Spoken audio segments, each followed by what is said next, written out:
जैसा कि मैंने आपको कहा था कि लास्ट टाइम टिप्स हमारे क्या क्या होने वाले हैं वो समझिएगा। ठीक है, ठीक है। तो आप यहाँ करेंगे सर लास्ट टाइम हो गया टिप्स के बारे में, कि लास्ट टाइम टिप्स क्या हो गया। सबसे पहला यहाँ पर मेरे भाई, ठीक है, यूट्यूब जो है वो बंद कर देना। ठीक है, यूट्यूब के नोटिफिकेशन तो सीधा मेरे भाई बंद मारना। किसने क्या कहा, किसके बारे में क्या कहा, ठीक है, किसकी लुगाई किसके साथ भागी, किसका किसके साथ रिश्ता हो गया, सब खत्म। ठीक है, हाँ जी बिल्कुल, सारा, कोई मतलब नहीं रहता किससे क्या कहना है क्या नहीं कहना है, किसने किसी के बारे में क्या बोल दिया, क्या कंट्रोवर्सी चल रहा है, आपके लिए ये कोई मैटर नहीं करता है। आपका पेपर है। मैंने ये बात मोटिवेशन के लिए कहा था, लेकिन मुझे नहीं पता था कि ये इस तरीके से यहाँ पर चीज़ें हो जाएंगी कि इससे आपको परेशानी होगी और लोग आपको और परेशान करेंगे। मेरे से पहले कईयों ने कई सारी बातें कही थी, कोई ने आईपैड कहा था, किसी ने लाखों रुपए कहे थे, उस बात पर तो इतना बवाल मचा नहीं। हाँ, हमने शायद थोड़ा कुछ ज़्यादा ही बोल दिया। ठीक है, किसी ने एक दो कहा तो हमने सीधा 30 कह दिया, बस इसी बात पर जो है इतना ज़्यादा हो गया इशू। क्योंकि जब तक एक दो था तो कोई इशू नहीं था, हमारे कहने पर ज़्यादा इशू हो गए। चलिए कोई बात नहीं, तो इसका आपको कोई मतलब नहीं बनता है, आपको इससे कोई ध्यान नहीं रखना है। ठीक है, कोई मतलब आपको नहीं रखना है। कोई बोले भी ना कि फलाने की वीडियो आई है चल के देख ले, दो थप्पड़ मार के भगाना उसको पास से, यहाँ कहना निकल जल्दी, यहाँ पे मेंस का पेपर है, सुनेंगे नहीं तेरी बात यहाँ पे। ठीक है, कोई मतलब नहीं बनता, मत आओ मेरे सपोर्ट में, ज़रूरत नहीं है। ठीक है, मैं बता रहा हूँ, ऐसा नहीं है कि मुझे ज़रूरत नहीं है। ठीक है, बस अभी आपका पेपर है, पेपर हो जाएगा तो मिलके यहाँ पर जो है ना चलेंगे घूमने, कोई टेंशन नहीं। बट अभी कोई ज़रूरत नहीं है यूट्यूब पर बकैती ना देखना है, ना किसी का कमेंट करना है, ना कुछ करना है, हटाओ, ख़त्म करो यहाँ पे। दूसरा पॉइंट यहाँ पर जो है लास्ट टाइम में, वो यहाँ पर सबसे पहले ये है कि मॉक टेस्ट, दबाकर मॉक टेस्ट दो, जितना मॉक टेस्ट दे सकते हो ना उतना दबाकर मॉक टेस्ट दो। ठीक है, बढ़िया बढ़िया कंपनीज है, बढ़िया बढ़िया आपको जो है मॉक टेस्ट वो दे रही हैं, दबा कर दीजिए मॉक टेस्ट।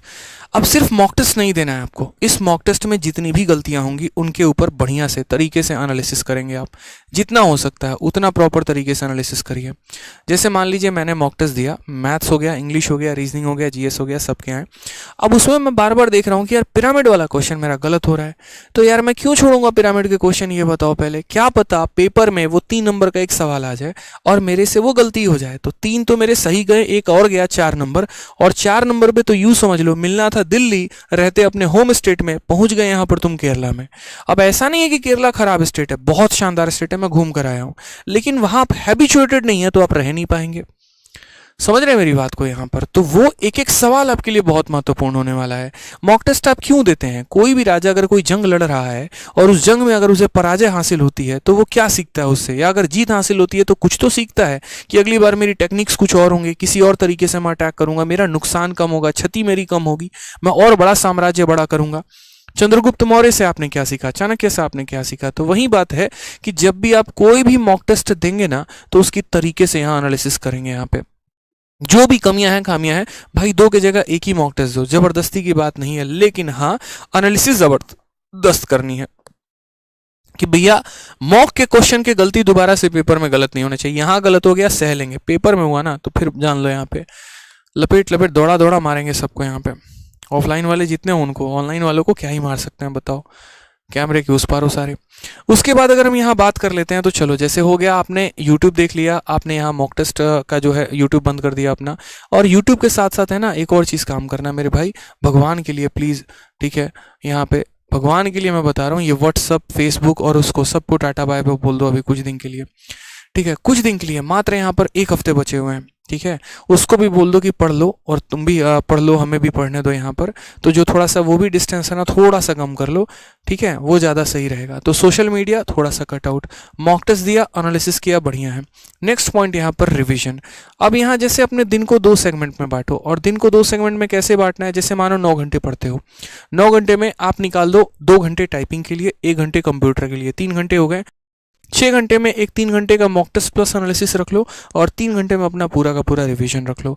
इस 3 घंटे के रिवीजन में सारे के सारे सब्जेक्ट जो जो आपने पढ़े हैं, जिसके जिसके आपने जिस भी टीचर से पढ़ा है, जो भी आपने नोट्स बनाए हैं, उन सिर्फ नोट्स को रिवाइज करना है। यकीन मानिए क्वेश्चन आपके नोट्स से ही आने वाला है, चाहे जहाँ से भी आपने पढ़ा हो, फर्क नहीं पड़ता, वहीं से आएगा। बस अगर आपको अपनी चीज़ों पर पकड़ नहीं रही और याद नहीं रही ना, तो बहुत बड़ा ब्लंडर हो जाने वाला है पेपर में। तो अपने यहाँ पर जो है बढ़िया तरीके से रिविजन करना है सभी चीज़ों को, नोट्स को, एक एक चीज़ को यहाँ पे। और जो लास्ट पॉइंट है वो यहाँ पर एक ही चीज़ बोलूँगा मेरे भाई, डोंट पैनिक। ये ठीक है, इतना ही बोलूँगा मैं यहाँ पर, डोंट पैनिक। ठीक है, पैनिक होने की ज़रूरत नहीं है। पैनिक इसीलिए नहीं होना है क्योंकि अच्छे अच्छे लोगों की मैंने यहाँ पर रिजल्ट को ख़राब होते देखा है। ठीक है, एक बहुत अच्छी मेरी स्टूडेंट थी, पढ़ाई करती थी, बहुत शानदार तरीके से पढ़ने में तेज थी, लेकिन सिर्फ पैनिक होने की वजह से है ना उसका यहाँ पर सीजल हो नहीं पाया और लास्ट में जाकर उसका सीपीयू में सिलेक्शन हुआ, जबकि उसका ड्रीम पोस्ट था सीजल कि मुझे एसओ इन एमईए लेना है। सिर्फ एक ही चीज़ होती थी यहाँ पर, अगर मैं उसके साथ बैठ के मॉक टेस्ट दूँ ना तो मेरे से हमेशा ज़्यादा उसके स्कोर आ सकते हैं। मैं इतना बोल रहा हूँ, सोचो वो इतनी नॉलेज में तेज लड़की थी, लेकिन फिर भी उसके बाद उसका सीजल में सिलेक्शन क्यों नहीं हो पाया? पैनिक। मतलब पता नहीं उसके अंदर क्या था। एग्जामिनेशन हॉल पे जाते ऐसे ऐसे हाँ कांपना शुरू। ठीक है, मैंने सिचुएशंस देखे हैं बच्चों के अंदर, यहाँ पर कंप्यूटर देख के नर्वस हो जाना, यहाँ पर बच्चों का माहौल देख के नर्वस हो जाना। ठीक है, ऐसे नर्वसनेस हो जाती है कि आप रास्ते में ही अपना एडमिट कार्ड गिरा दे रहे हैं, रास्ते में ही आधार कार्ड गिरा दे रहे हैं, सेंटर पर पहुंचे तो टाइम से, पता चला आधार कार्ड गायब है वहाँ पे, अब खोज रहे हो पता चला पेपर छूट गया। ऐसी चीज़ें नहीं, टाइम से पता चला आधार कार्ड गायब है वहाँ पे, अब खोज रहे हो पता चला पेपर छूट गया। ऐसी चीज़ें नहीं करनी है, पैनिक नहीं होना है। आराम से जिस दिन पेपर होगा सुबह जो है बात करके जाना घर वालों से, उससे भी दही चीनी खा के जाना बढ़िया से। ठीक है, एकदम कूल माइंड रहना, कुछ गाने वाने भी सुन लेना तरीके से, नर्वस मत होना। बस पहली बार पेपर है, नया पैटर्न है, सबके लिए नया होने वाला, अकेले आपके लिए नहीं होने वाला है। पैनिक किस बात की यार, ये बताओ, इतनी वैकेंसी है, मिल तो जाएगा कोई ना कोई, इतना पैनिक नहीं होना है यहाँ पे। ठीक है, और लास्ट एक और बात बोलूँगा, स्ट्रैटेजी। और स्ट्रैटेजी ऐसा बनाओ कि अभी अपने कमियों पर काम कर लो तरीके से। जैसे 7 दिन मिला हुआ है ना, अगर मानो आपके बाकी सब्जेक्ट में अच्छे नंबर आ रहे हैं या थोड़ा कम भी आ रहे हैं, कंप्यूटर बिल्कुल ख़त्म हो चुका है, तो भैया पहले तरीके से स्ट्रैटेजी से काम करो, चाणक्य नीति लगाओ। तुम्हारा कंप्यूटर ही नहीं निकला तो क्या फ़ायदा तुम्हारा मैथ, इंग्लिश, जी के रीजनिंग, जीएस और रीजनिंग पढ़ने का? कोई फ़ायदा है नहीं, है ना। तो जब तक, पहली बात तो ये देख लो कि तुम कंप्यूटर क्वालिफाई कर पा रहे हो या नहीं। अगर नहीं कर पा रहे तो पहले कंप्यूटर को क्वालिफाई करना सीखो। ऑलरेडी हमारे रैंकर्स गुरुकुल यूट्यूब चैनल पर एक सर हैं, वो भी आपको कंप्यूटर पढ़ा रहे हैं, उनकी क्लासेस देख लो। टेलीग्राम पर कई सारे पीडीएफ सर्कुलेट हो रहे हैं, वहां से आप एक तरीके से कंप्यूटर का लेकर देख लो। लेकिन कंप्यूटर अगर क्वालिफाई नहीं कर पा रहे तो बड़ी दिक्कत है भाई, पहले कंप्यूटर को क्वालिफाई करना सीखो, वो जरूरी है।